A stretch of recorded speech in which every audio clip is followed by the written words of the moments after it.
Hello दोस्तों, मैं सचिन अरोड़ा एक बार फिर से आप सभी का स्वागत करता हूं अरोड़ा एजुकेटर के इस ऑफिशियल प्लेटफॉर्म पे। So I hope you all are doing great. आप सब बहुत बढ़िया होंगे। UP police computer operator SI ASI, आप जानते हैं एग्जाम डेट्स आ चुकी हैं आपकी। कंप्यूटर ऑपरेटर का एग्जाम 1 नवंबर को है, जबकि एसआई एएसआई का एग्जाम 2 नवंबर को है। तो जिस एग्जाम का आपको बेसब्री से इंतजार था, है ना, डेट्स आ चुकी हैं, बहुत जल्द एग्जाम होने वाला है। अब बस तैयारी अच्छी होनी चाहिए, रिवीजन प्रॉपर होना चाहिए, डेली बेसिस पर टेस्ट दीजिए, जो पढ़ा है आपने उसको रिवाइज करिए। चलिए शुरू करते हैं आज के सेशन के साथ। Marathon session top 40 questions daily basis पर हम लोग यहां पर डिस्कस करेंगे। सबसे पहले जो लेवल रहेगा वो इजी रहेगा, फिर मॉडरेट, फिर टफ, है ना। इस तरीके से हम यहां पर प्रोसीड करने वाले हैं। तो उम्मीद है कि आज डे 1 में आप 40 में से 40 क्वेश्चंस सही करेंगे। कितना आपने सही किया आउट ऑफ 40 मुझे कमेंट करके जरूर बताइएगा। शुरू करते हैं दोस्तों। साथ ही साथ वो कैंडिडेट्स जो कि UP police, SI ASI, computer operator या प्रोग्रामर ग्रेड 2 की तैयारी कर रहे हैं और कंप्यूटर का एक कंप्लीट कोर्स चाहते हैं, तो आप जानते हैं ये सारे कोर्स कंप्लीट हो चुके हैं और ये सभी कोर्स आपको मिल जाएंगे रिकॉर्डेड फॉर्मेट में। यूपी पुलिस कंप्यूटर ऑपरेटर का, एसआई एएसआई का या प्रोग्रामर ग्रेड 2 का। इन कोर्स को ज्वाइन करने के लिए आपको क्या करना होगा, अरोड़ा एजुकेटर एप्लीकेशन को इंस्टॉल करना होगा गूगल प्ले स्टोर या आईओएस स्टोर की मदद से। फिर आप इन कोर्सेज से कनेक्ट कर सकते हैं। कोई कंफ्यूजन है, कोई डाउट है तो दिए गए नंबर पे आप मुझे व्हाट्सएप भी कर सकते हैं। साथ ही साथ नीचे आपको लिंक भी मिल जाएगा, उस लिंक पर क्लिक करके भी आप कोर्स से कनेक्ट कर सकते हैं। वो कैंडिडेट्स जिन्होंने कोर्स लिया हुआ है उनको रिवीजन करना है बहुत अच्छे तरीके से। डे 1 से सभी टॉपिक्स को वीडियोस और पीडीएफ की मदद से बार बार रिवाइज करना है। साथ ही साथ ये जो मैराथन सेशंस हैं इनको भी आपको देखते हुए चलना होगा। चलिए आज के सेशन का पहला क्वेश्चन ये रहा हमारे स्क्रीन पर। सिलेबस को बहुत अच्छे से देखिए, प्रीवियस ईयर पैटर्न को ऑब्जर्व करिए और उसी के बेसिस पर आपको प्रिपरेशन यहां पर करनी है। पहला क्वेश्चन यहां पर आ रहा है एमएस वर्ड के रिगार्डिंग, क्योंकि Word, Excel, PowerPoint, MS Access, है ना, इनसे भी क्वेश्चन बनते हैं। बताइए what is the default font in MS Word 2024। हम जानते हैं कि जो नया एमएस ऑफिस आ चुका है वो 2024 है। माइक्रोसॉफ्ट वर्ड 2024 में डिफॉल्ट फॉन्ट क्या है, Times New Roman, Arial, Calibri या एप्टॉस। करेक्ट आंसर होगा एप्टॉस। अभी तक 2021 तक हम लोग बात करते थे किसके साथ, एप्टॉस जो है वो नया बाय डिफॉल्ट है, लेकिन ये बदलाव हुआ है 17 साल के बाद में, क्योंकि आप जानते हैं स्टार्टिंग में टाइम्स न्यू रोमन था। टाइम्स न्यू रोमन को चेंज करके कैलिब्री किया गया और अब कैलिब्री को बदल के एप्टॉस कर दिया गया। तो नीचे क्या लिखा गया है, Aptos as the new default MS Office font after 17 years के बाद में यह बदलाव किया गया है, कैलिब्री से एप्टॉस में बदलाव किया गया है। तो अगर यहां पर एमएस वर्ड की जगह एमएस एक्सेल दे दें तो भी एप्टॉस होगा by default, MS PowerPoint दे दें तो भी बाय डिफॉल्ट क्या होगा, एप्टॉस होगा। क्लियर है। नेक्स्ट क्वेश्चन कह रहा है dash is a chatbot developed by XAI, an AI company founded by Elon Musk. Artificial intelligence से कई सारे क्वेश्चन एग्जाम में आएंगे, ध्यान रखिएगा, क्योंकि आर्टिफिशियल इंटेलिजेंस हर जगह पर देखा जा रहा है। तो एग्जाम में भी आर्टिफिशियल इंटेलिजेंस से बहुत क्वेश्चन बनेंगे, है ना। इस बार लेटेस्ट ट्रेंड है और जितने भी एग्जाम हुए हैं यूपी के खास तौर पे उसमें AI से क्वेश्चन तो पूछे ही गए हैं। बताइए XAI द्वारा विकसित एक चैटबॉट है जो एलॉन मस्क द्वारा स्थापित एक AI कंपनी है। क्या नाम है, चैट जीपीटी, जेमिनी, मेटा या ग्रॉक। बिल्कुल सही। एक्स जिसको पहले ट्विटर कहा जाता था और बाद में एलॉन मस्क ने एक्स नाम से इसको कन्वर्ट किया।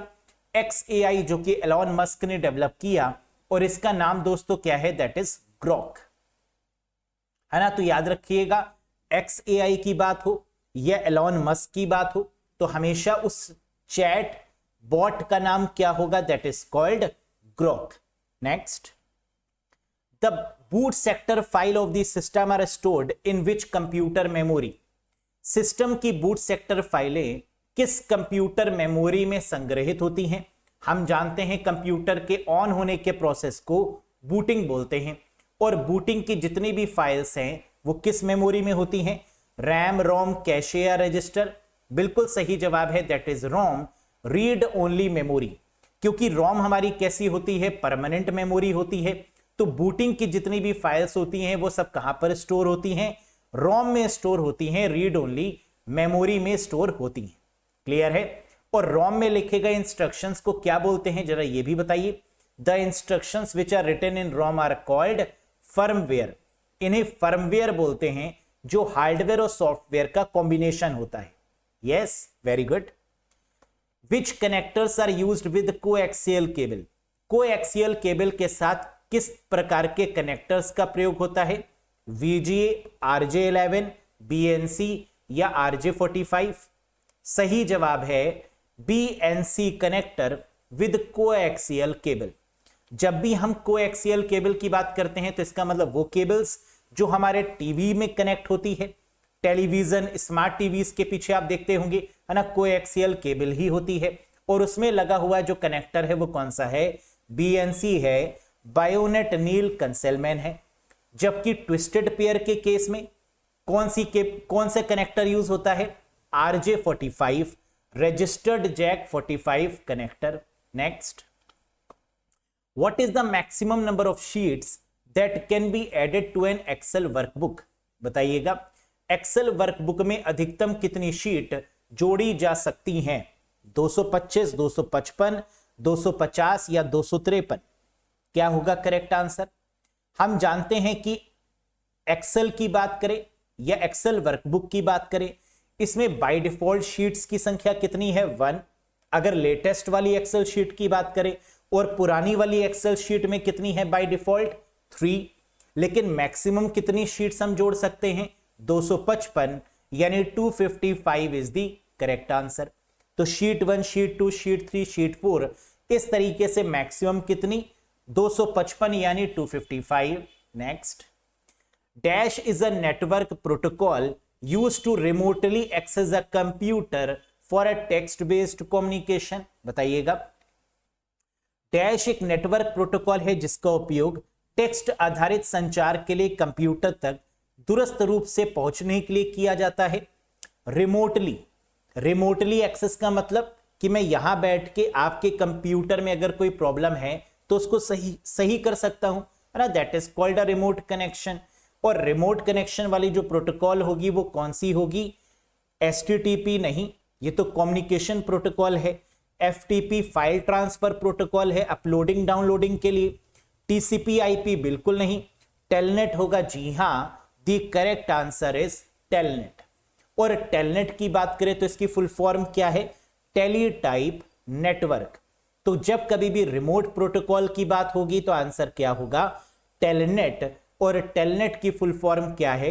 Teletype network. Next, router use dash address where a switch uses dash address respectively in networking. बताइए, नेटवर्किंग में राउटर किस प्रकार के एड्रेस का यूज करता है, जबकि स्विच क्रमशः किस एड्रेस का प्रयोग करता है? बिल्कुल सही। हम जानते हैं राउटर की बात अगर करेंगे तो वो कौन सा एड्रेस यूज करेगा? IP address. और जब हम बात करेंगे स्विच की यानी डेटा लिंक लेयर की, तो ये किस एड्रेस का यूज करेगा? MAC एड्रेस का। तो राउटर के केस में IP एड्रेस, जबकि स्विच और ब्रिज के केस में MAC एड्रेस का यूज होता है। तो करेक्ट आंसर होगा option number 4, IP address and MAC address. आपकी पार की नजर और Nirma super. Next, which device connect multiple devices with in the same local area network? बताइए, कौन सा उपकरण एक ही स्थानीय क्षेत्र नेटवर्क यानी LAN के भीतर एकाधिक उपकरणों को जोड़ता है? मल्टीपल डिवाइसेस को जोड़ने के लिए लोकल एरिया नेटवर्क में किसका यूज करते हैं? स्विच का। और स्विच की मदद से कई सारे डिवाइसेस को आपस में कनेक्ट करते हैं लोकल एरिया नेटवर्क में। So the correct answer is switch. Next, which one of the following network devices is the broadcast device?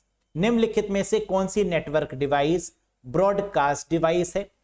Hub, router, both 1 and 2 या गेटवे? ब्रॉडकास्ट करने का मतलब मैंने आपको क्या बताया था कि अगर इसके कान में कोई बात पड़ेगी तो ये सबको बता देगा, है ना। एक ऐसी महिला जिससे कहा जाए कि ये बात किसी को नहीं बतानी है ना, और वो सबको बता देती है, तो वो क्या है? ब्रॉडकास्ट है। और इस तरीके की डिवाइस कहलाती है हब, यानी first option is the correct one. Very good.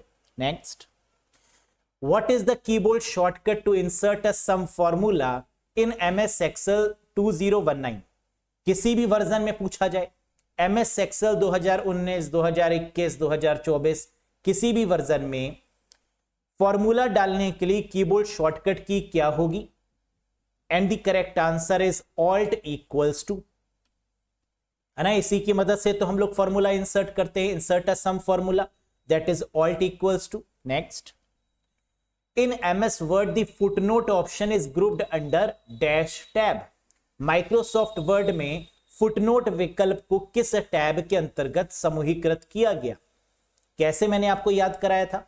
Foot में लगी चोट, फुटनोट नहीं है, क्या है? फुट में लगी चोट। और फुट में अगर चोट लगेगी तो डॉक्टर क्या करेगा? रेफर करेगा, तो आंसर क्या होगा? रेफरेंस, यानी option first is the correct one. तो इन MS वर्ड में फुटनोट विकल्प को रेफरेंस टैब में जोड़ा जाता है। नेक्स्ट, याद है ना सब कुछ? Which of the following is an example of absolute cell reference in MS Excel 2021? बताइए, निम्न में से कौन सा MS Excel 2021 में एक पूर्ण सेल संदर्भ का उदाहरण है? A9, $9, $A, $9 या A9 साथ में E9 कॉलन के साथ? क्या होगा आंसर? हम लोग जानते हैं सेल रेफरेंसिंग जब एक्सेल शीट में हम लोग ने पढ़ी थी तो तीन प्रकार की सेल रेफरेंसिंग पढ़ी थी। कौन कौन सी?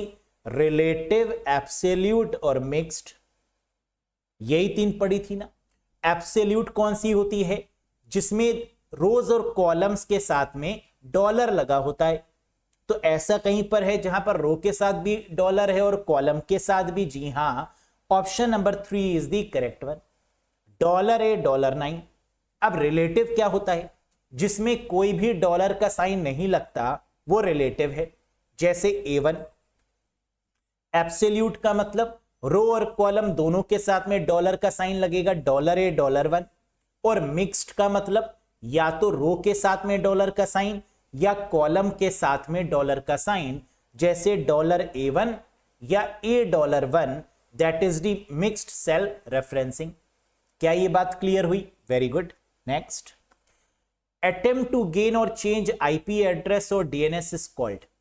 IP एड्रेस या DNS हासिल करने या बदलने की कोशिश कहलाती है क्या? हम जानते हैं IP एड्रेस को अगर चेंज किया जाए या DNS को बदला जाए, इस प्रोसेस को हम लोग बोलते हैं स्पूफिंग। IP एड्रेस क्या बदला जा सकता है? जी हां। डोमेन नेम सिस्टम क्या चेंज हो सकता है? जी हां। और इस तरीके के चेंज करने के प्रोसेस को क्या बोलते हैं? That is called spoofing.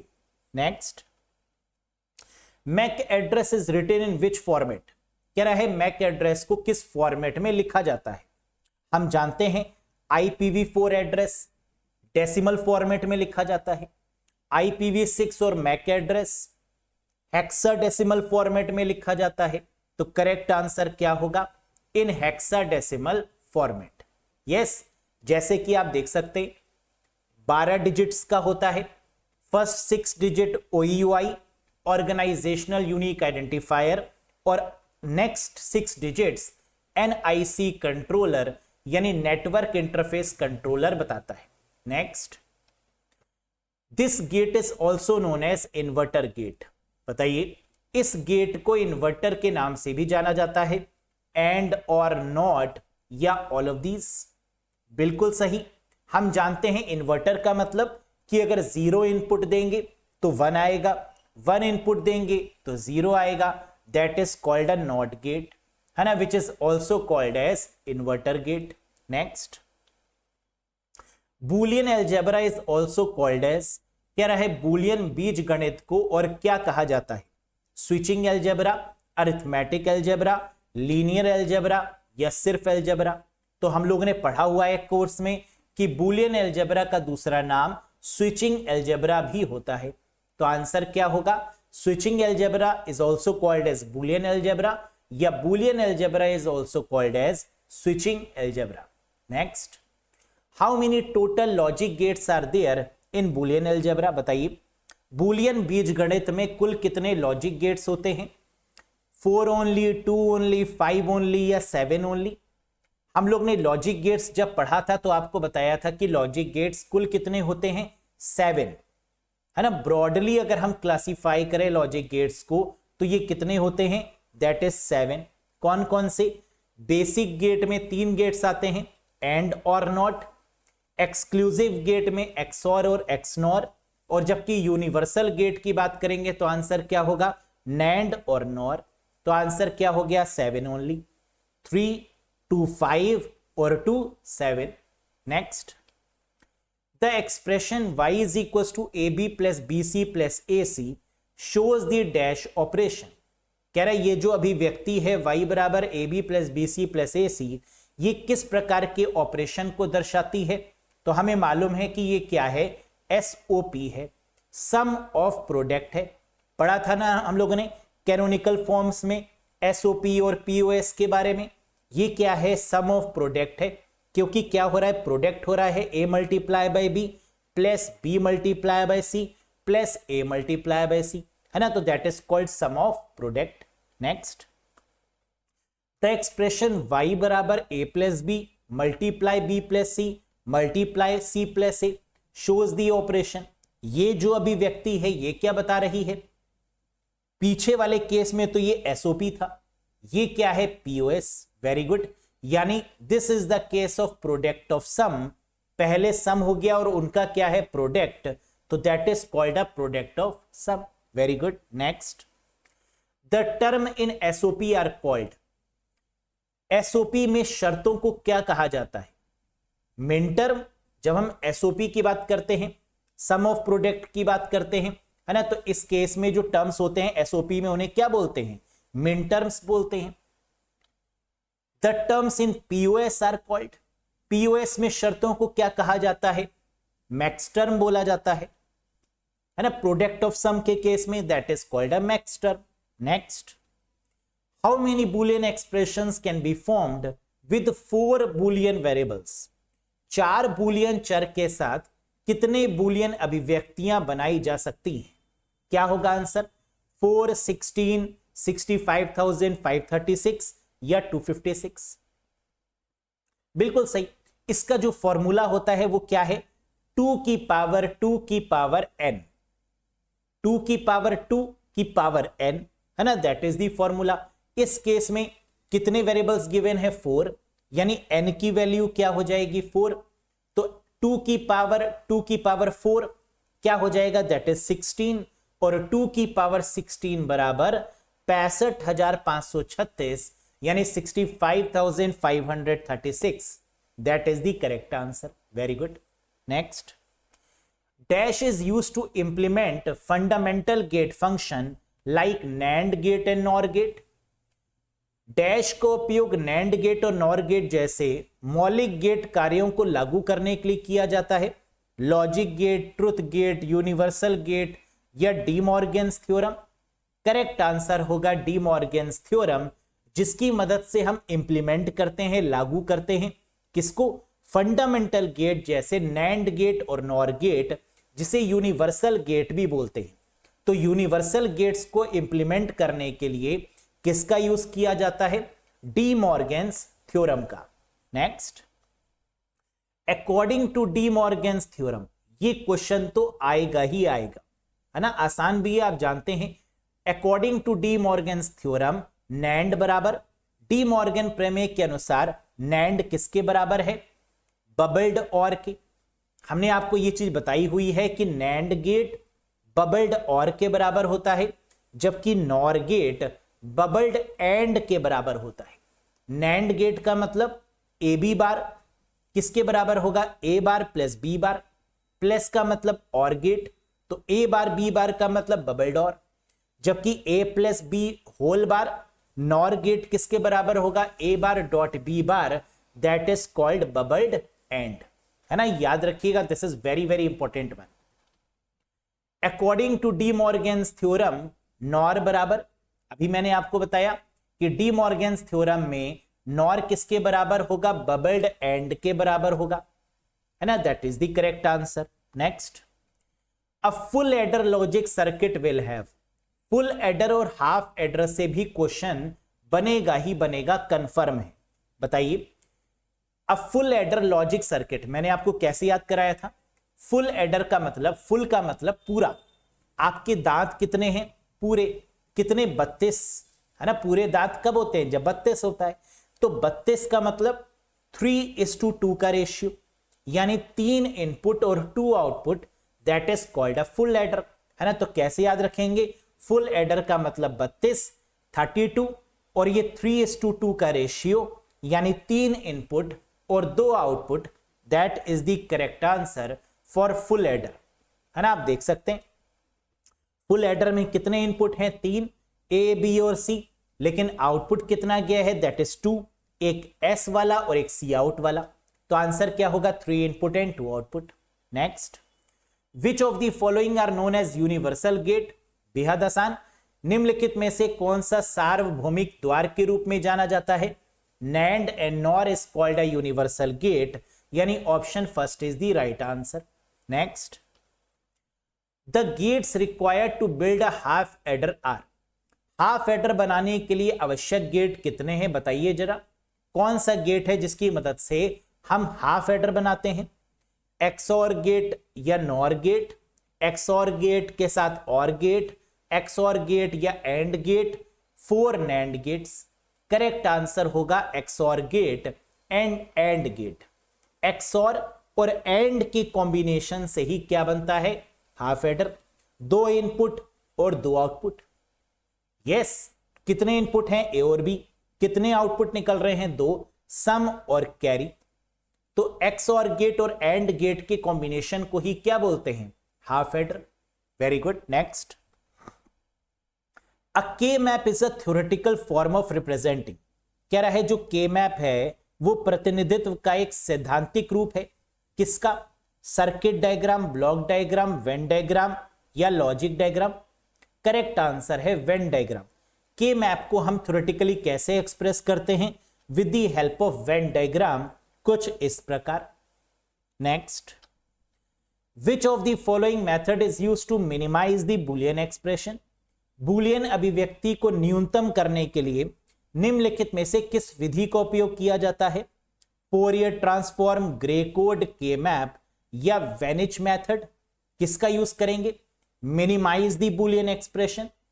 हम जानते हैं कि बुलियन एक्सप्रेशन को मिनिमाइज करने के लिए ही के मैप का यूज किया जाता है ना। क्यों हम के मैप यूज करते हैं, जिससे कि जो बड़ा बुलियन एक्सप्रेशन बन रहा है उसको हम छोटा कर पाए, उसको मिनिमाइज कर पाए, तो that is what we called K map या कर्नॉफ मैपिंग। नेक्स्ट, ये क्वेश्चन भी जरूर आएगा, इस तरीके का क्वेश्चन एक एग्जाम में आपको जरूर मिलेगा, find min term when a बराबर 0 या b बराबर 0। क्या होगा बताओ, न्यूनतम अवधि ज्ञात कीजिए जब a बराबर 0 और b बराबर 0 है। तो कैसे करेंगे इस क्वेश्चन को, हम जानते हैं मिन टर्म का मतलब क्या होता है, SOP, a multiply by b multiply by c, जबकि मैक्स टर्म का मतलब क्या होता है, POS, a plus B plus C. हमने ये भी पढ़ रखा है कि मिन टर्म में a बराबर 1 होता है और a बार बराबर 0, जबकि मैक्स टर्म में a बराबर 0 है और a बार बराबर 1 की, है ना। ये चीज तो याद है ना आपको। अब इसकी मदद से क्या हम मिन टर्म निकाल सकते हैं, जी हाँ, क्योंकि a बराबर 0 है और b बराबर 0 और 0 की जगह पर हम क्या लिखते हैं, बार वाला, तो यानी ये क्या हो जाएगा, a की जगह पर a बार और b की जगह पर b बार, तो 0 का मतलब बार मिन टर्म में, तो a की जगह पर हम क्या लिखेंगे, a बार, और b 0 है तो क्या हो जाएगा, b बार।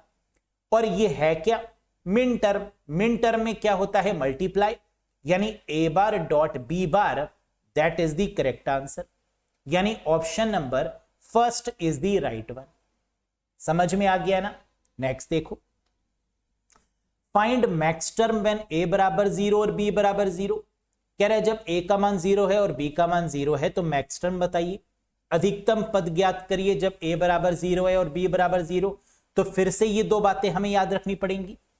अब मैक्स टर्म पूछ रहा है तो एक चीज तो श्योर है कि जो हमारा आंसर आएगा वो प्लस में आएगा, है ना, क्योंकि मैक्स टर्म किस में आता है, a plus B plus c, POS के फॉर्मेट में आंसर आएगा, प्लस में आएगा। जबकि यहां पर a का मान 0 है और b का मान 0 है। मैक्स टर्म में 0 का मतलब क्या होता है a और बार का मतलब क्या होता है 1। तो 1 तो दिया नहीं है क्वेश्चन में, a 0 और b 0 है, यानी a प्लस b हो जाएगा नॉर्मल, है ना, क्योंकि a 0 को हम a लिखेंगे और b 0 को क्या लिखेंगे b नॉर्मली, और बीच में प्लस का साइन लगा देंगे तो क्या बन जाएगा a plus b. Min term बराबर SOP बराबर a प्लस बी। आंसर क्या हो गया, that is option number 1 is the right answer. बल्ले बल्ले है, समझ में आ गया ना, बहुत आसान है, वेरी गुड। ये बताओ, ये करके दिखाओ। विच of the examples below express the distributed law of Boolean algebra. नीचे दिए गए उदाहरणों में से कौन सा बुलियन बीजगणित के वितरण नियम को व्यक्त करता है। क्या कह रहा है, कौन से एक्सप्रेस को, डिस्ट्रीब्यूटिव लॉ। डिस्ट्रीब्यूटिव का मतलब ब्रैकेट को ओपन करना, और इसमें से कहां पर ब्रैकेट ओपन हो रहा है, a ब्रैकेट b प्लस सी बराबर ab प्लस ए सी, यानी option 2 is the right one, है ना, यही तो है हमारा डिस्ट्रीब्यूटिव नियम।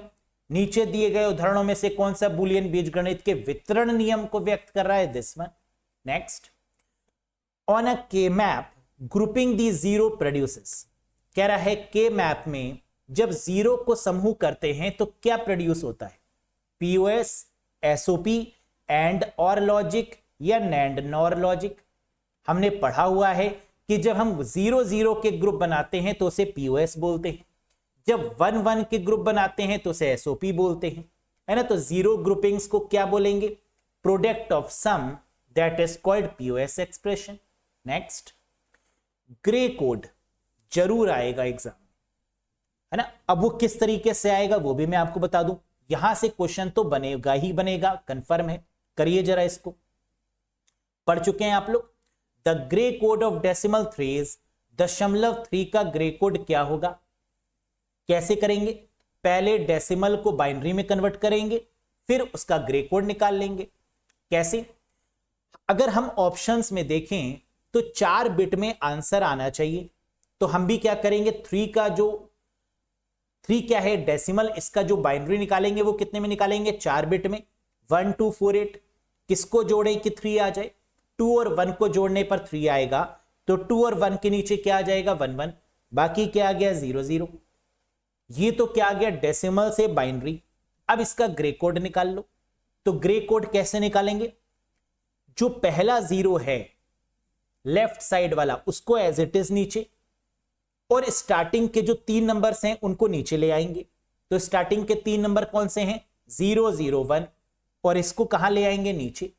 ये 0 तो नीचे आ गया आंसर में। अब क्या करेंगे, प्लस कर देंगे, है ना, और कैरी इग्नोर कर देंगे। एक्स और अप्लाई करते हैं तो एक्स और का मतलब प्लस, इग्नोर दी कैरी। 0 0 0, 1 0 1, और 1 1 का मतलब 0 कैरी 1, कैरी इग्नोर। तो क्या आ गया 0 0 1 0, that is the correct answer. क्या ऑप्शन में गिवन है, जी हां, option 3 is the right one. समझ में आया, अगला करो। The grey code of decimal 18 is, 0.18 का ग्रे कोड क्या होगा। अब सबसे पहले क्या देखना है आपको कि कितने बिट में एक्सप्रेस करना है। तो ऑप्शंस में दे रहा है 5 बिट, है ना। तो 5 बिट में 18 को कैसे लिखेंगे, 1 2 4 8 16। अब किसको जोड़े कि 18 आ जाए, 16 और 2 को जोड़ने पर आएगा 18, बहुत बढ़िया। इनके नीचे 1 1 और बाकी के नीचे 0। अब 1 जो है आपका लेफ्ट साइड वाला वो तो नीचे आ जाएगा एज इट इज, और स्टार्टिंग के जो 4 नंबर हैं वो नीचे चले जाएंगे, है ना, कुछ इस प्रकार।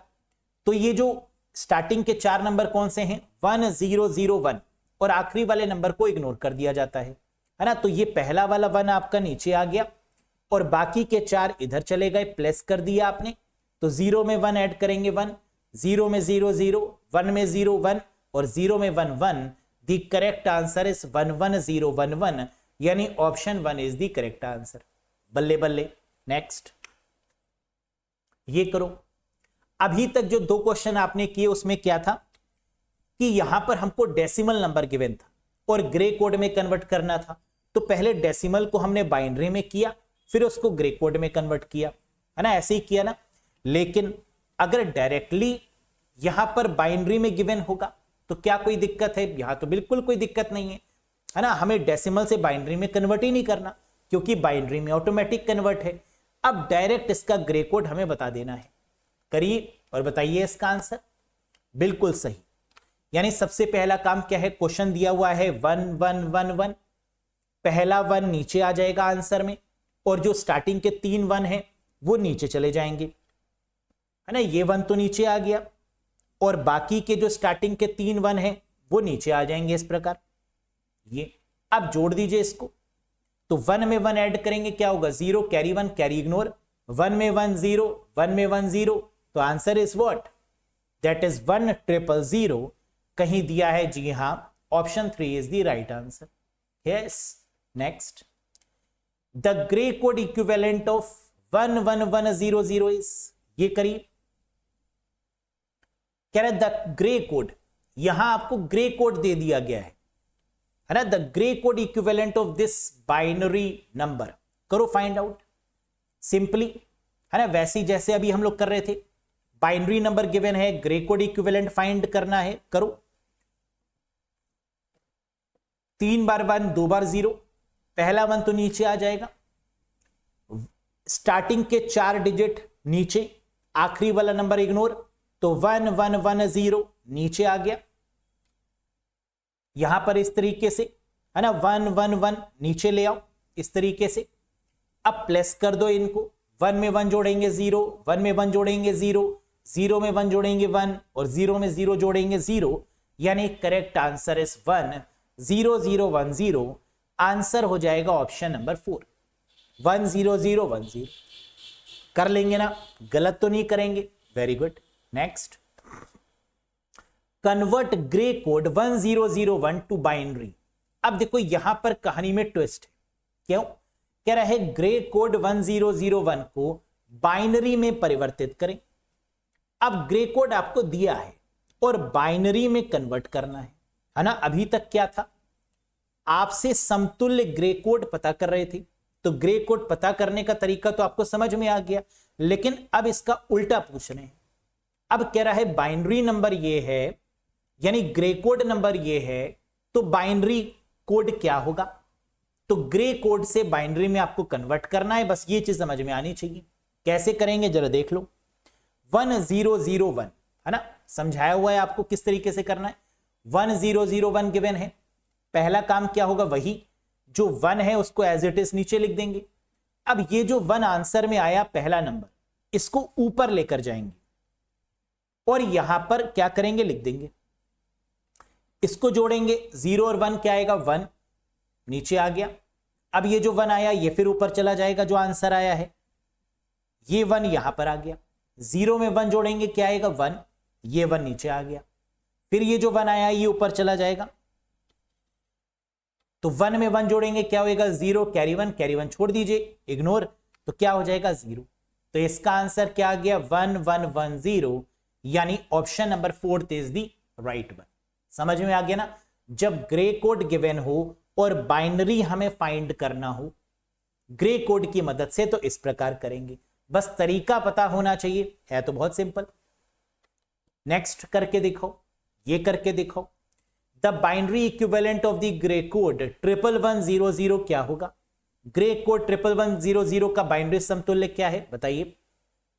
ग्रे कोड गिवन है, पहला 1 जो लेफ्ट हैंड साइड में है वो एज इट इज आ जाएगा नीचे, दिस 1, ये 1 ऊपर चला जाएगा अगली बिट के नीचे, और इसको जोड़ दीजिएगा। 1 और 1 ऐड करेंगे, क्या आएगा? 0। अब ये 0 ऊपर चला जाएगा 1 के नीचे, 1 और 0 क्या हो जाएगा? 1। अब ये 1 फिर ऊपर चला जाएगा 0 के नीचे, 0 और 1 क्या हो गया? 1। ये 1 फिर ऊपर चला गया 0 के नीचे, और 0 और 1 फिर क्या हो गया? 1। So answer is what? 1011, that is the correct answer. क्या आप सभी का यही आया? मुझे उम्मीद है कि आप सभी का यही आंसर आया होगा। तो आज के 40 क्वेश्चन में से आपने कितना स्कोर किया? उम्मीद है कि 40 में से 40 स्कोर कर पाए होंगे, क्योंकि आज का सेशन हमने थोड़ा सा इजी रखा। अब लिटिल बिट टफ आपके सेशंस आते चले जाएंगे और आपको हर एक सेशन में 40 में 40 स्कोर करना है, ये वादा भी आपको करना है। यस, ये रहा क्वेश्चन ऑफ द डे। बताइएगा इसका आंसर क्या है। Which protocol is used to find the IP address when MAC address is known? Very very important question of networking topic. जब मैक एड्रेस ज्ञात हो और आईपी एड्रेस हमें ढूंढना हो तो उसके लिए किस प्रोटोकॉल का उपयोग करते हैं? RARP, ARP, TCP/IP या STTP? या आता है बताएंगे नहीं। क्या होगा इसका करेक्ट आंसर? अगर आपको पता है तो कमेंट बॉक्स में कमेंट करके जरूर बताइएगा कि सर इसका आंसर ये होगा। यस, कैसा लगा आपको ये सेशन? पसंद आया हो तो एक बार लाइक करिएगा, चैनल पर नए हो तो सब्सक्राइब करिएगा, और साथ ही साथ अगर आप UP police computer operator SI ASI का एक बढ़िया कोर्स ढूंढ रहे हैं जिसमें आपको videos, PDF, mock test, MCQ सब कुछ मिल जाए, इधर उधर भटकने की रिक्वायरमेंट ना हो, यूपी पुलिस प्रोग्रामर ग्रेड 2 की तैयारी कर रहे हैं और उसके कोर्स की तलाश कर रहे थे, अभी तक जुड़ नहीं पाए हैं किसी भी रीजन से, है ना, तो बिल्कुल आप जुड़ सकते हैं। अरोड़ा एजुकेटर एप्लीकेशन को इंस्टॉल कर लीजिएगा और हमारे साथ यहां पर आप जुड़ सकते हैं। कोई कंफ्यूजन है, कोई डाउट है, कमेंट करके बता सकते हैं या डायरेक्टली आप हमें दिए हुए नंबर पे व्हाट्सएप भी कर सकते हैं। बहुत जल्द मिलेंगे नेक्स्ट सेशन के साथ, अगेन बेस्ट 40 क्वेश्चंस के साथ। Till then bye bye and take care. Thank you very much guys.